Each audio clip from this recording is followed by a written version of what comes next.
కృష్ణా జిల్లా నాగాయలంకలో ఓ అరుదైన సంఘటన జరిగింది. పవిత్ర కార్తీక మాసంలో స్థానిక రామలింగేశ్వర స్వామి ఆలయ సమీపానికి వందలాది నీటిపాములు తరలివచ్చాయి. ఆలయ పరిసరాల్లోని కృష్ణానది ప్రవాహంలో పాములు గుంపులు గుంపులుగా సంచరిస్తున్న దృశ్యాలు అందరినీ ఆశ్చర్యానికి గురిచేశాయి.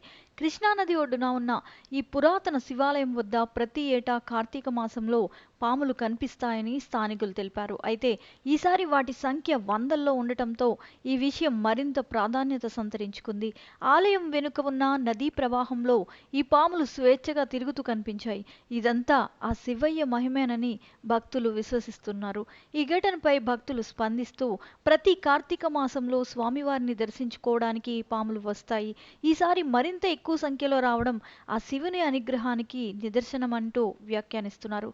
ఈ అద్భుత దృశ్యాలు చూసేందుకు చుట్టుపక్కల గ్రామాల ప్రజలు కూడా ఆలయానికి పెద్ద సంఖ్యలో తరలివచ్చారు. ఈ సంఘటనకు సంబంధించిన వీడియోలు ప్రస్తుతం సోషల్ మీడియాలో వైరల్ గా మారడంతో ఈ ఆలయం గురించి రాష్ట్ర వ్యాప్తంగా చర్చ జరుగుతోంది. సాయంత్రానికి మరిన్న పాములు వచ్చే అవకాశం ఉందని స్థానికులు అంచనా వేస్తున్నారు.